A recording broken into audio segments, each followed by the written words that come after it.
Welcome back. This is the Parent Life Show, and I'm Katrina Ball, your host, and we are talking about Let's Talk About Sex, specifically how parents can talk to their children about sex. Our guests are Inspector Mark Clark from the Bermuda Police Service, Anthony Davis from Digicel, and Janaea Painter from the Family Center. And Janaea, you know, we recently had an article in the Bermuda Parent magazine about sexting. What exactly is sexting? What does it look like? So sexting is really when people send digital messages related to sexual acts. And it can take the form of pictures, it can take the form of sexually explicit messages, anything like that, yeah. Anthony, what are some safeguards that parents can utilize when giving their children mobile phones? I think first parents need to understand what they're actually giving their kids access to. Mobile device isn't nowadays just for making a phone call to find out where their kids are. Parents should also consider, are they going to put their kid on a prepaid device or postpaid device? You find that kids who are on postpaid devices know that in a sense they don't have a limit, so they can do as much as they want. While putting them on a prepaid device, you have a little bit more control. Parents should also consider what types of devices they're going to give their kids. You give your kid an iPhone or a Galaxy S3, you're exposing them to a whole world of apps that can take them to some unsafe places, but you're also giving them access to the entire internet right at their fingertips. Palm of their hand. Yeah. Is there anything that Digicel specifically offers to parents to educate themselves about that, to realize just that you're handing them, the internet, so to speak? Right. Well, we have all of our retail staff, we have our smartphone center, and so you can actually come and talk to people about, what exactly do you want to do with this device? When you're giving it to your kid, maybe this type of device for a 13-year-old isn't suitable. Your kid maybe 16 or 17, you may be looking to give them something that they can take abroad to college with them. They may be a little bit more mature. So I just think having the conversation with people who actually know the devices, that would be a great first step. And then after you decide what type of device you want, then we can talk to you about, maybe look at a prepaid plan and control the spend, or have the child have some level of accountability for the bill. When someone doesn't have accountability for how much they're spending, they tend to abuse that privilege. Is there, if a parent already has given their child, let's say, a phone that has all, everything open to them, is there any way to lock off certain areas? Well, yeah, there are. Some of our devices now have parental controls built right into the devices, and that shows that the manufacturers of these devices are aware of the need to safeguard the devices. And so just, once again, asking those questions about what types of parental controls are available on what devices, because you may think that a device that you want to get your child is suitable, but then you find that there's no level of parental controls that you can apply on the device. So some of our devices do have parental controls, some have great levels of parental controls. So when you get to the issue of sexting, some of our devices you can actually disable the camera, you can limit who the person actually text messages, and so you can limit the chances of sexting and taking pictures and sending pictures to people that you wouldn't want your kids to do that to. Right. Inspector Clark, as for the topic of sexting, has much of that come through the juvenile unit, or has that not really gone to that level yet? Absolutely yes, to that level. What we're talking about when we talk about sexually explicit images, we're talking about video, we're talking about material, we're also talking about language. That is an everyday occurrence. It's just a question of who is receiving it, who's being sent. Are we all responsible? Can we all be responsible sending something inappropriate? Well, we have the opportunity to. And if you do not do the things that Anthony has actually recommended, then those things can actually happen.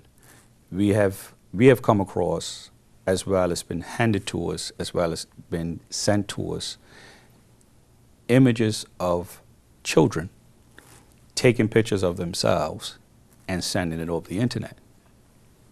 Now, to put it in its context, that is the distribution of a sexually exploitive image of a child.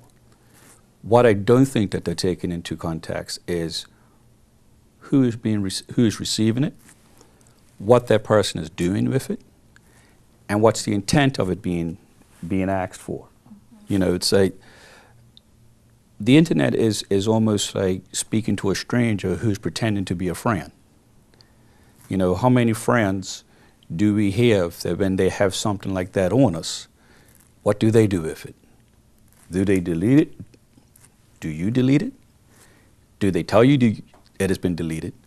Or do they then show it to somebody and say, look what I have? And those are the type of questions that has to be asked by the person who actually sends it. Because once you sent it, you no longer have control over it. So to go back to what the original question is, yes, we do.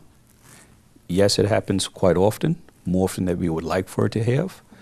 But you know what? We've made some laws that addresses and tries to mitigate and tries to minimize the amount of times that it occurs.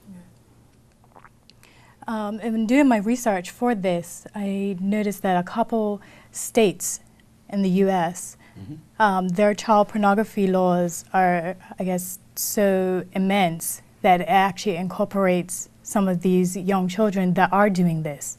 And so they are actually being put on sexual offenders lists. Is that something that could potentially happen here because they are not realizing the ramifications of what they're doing? Well, to put it in context, yes. England has it, the UK has it, Canada has it, and most countries in the world have it. It is one of those phenomenons that we wish would never happen, but it comes with the advances of the digital age. And we don't have control or enough controls to say it's a 15-year-old user, so you're not allowed to send that picture. You know, we don't have those type of controls. But what we do have is children who are just as malicious or just as vexatious as adults, meaning that, you know, the child might have sent it to another child or the equal peer-to-peer, but then they fall out of friends.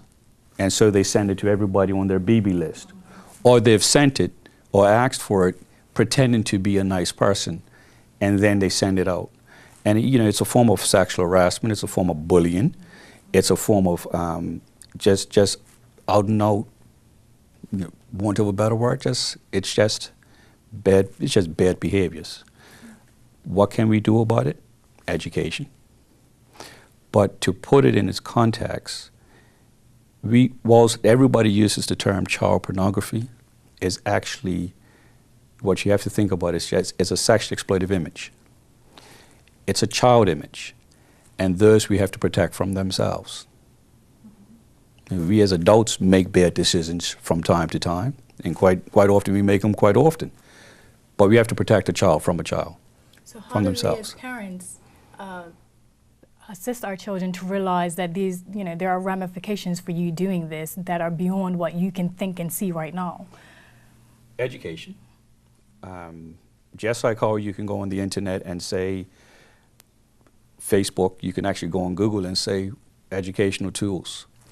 But also Bermuda actually has a website that right now we're redeveloping it, and it's called www.cybertips.bm. And that gives you the questions of you should know, what you should know as a parent, as a child, as a teenager, who you can report it to, and some of the questions that you want to ask. What's the appropriateness of it? And one of the things that we should say to our young people is that when they're doing stuff like that, they no longer have control of that image. How does that affect them? Well, it can affect them in their peer-to-peer group. It can affect them in their employment. It can affect them in university acceptance. It can have ramifications beyond that first person of the send button. And we should remind them of that and educate them to that. It's okay to say, well, I did it because I thought it was okay.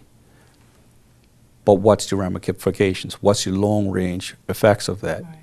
And if someone is, you know, it might download, if a virus gets downloaded to your computer and it gets blasted out there, you know, what's the impact on that?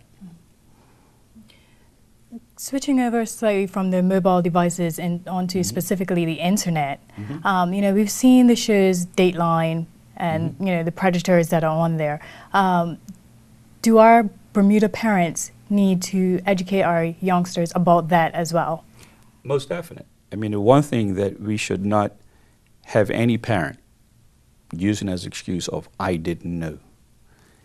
If it's a computer in their home, they should have full access to it. And they should set the restrictions, and they should set the tempo of how it's being used, when it's being used, who it's being used by.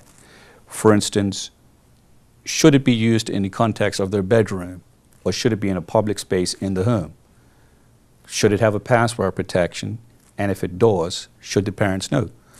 All those questions, I would say yes. Yes, it should be in a public space, so it can't be hidden, because we never know who they're actually speaking to. And on those shows, you know, To Catch a Predator, it's always a child pretending, an adult pretending to be a child, but it's an adult who actually wants to actually be with that child. And they're pretending to be their peer group. They're either the same age, younger, or saying that they're an old person who likes young children. That's what we have to protect.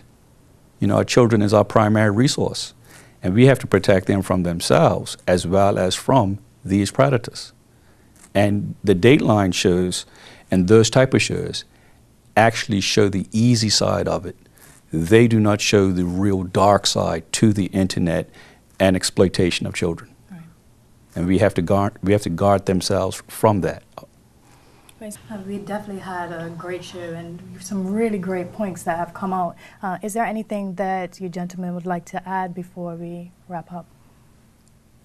I just feel like everyone, when you bring technology in, just should educate yourself about what you're given. So like Inspector Clark said, I mean, the parents shouldn't use the fact that they don't know how to use a computer as an excuse. If you've brought this tool into your house, you need to know what it can do, how you're going to be able to monitor it, and how you're going to make your kids safe while they use it.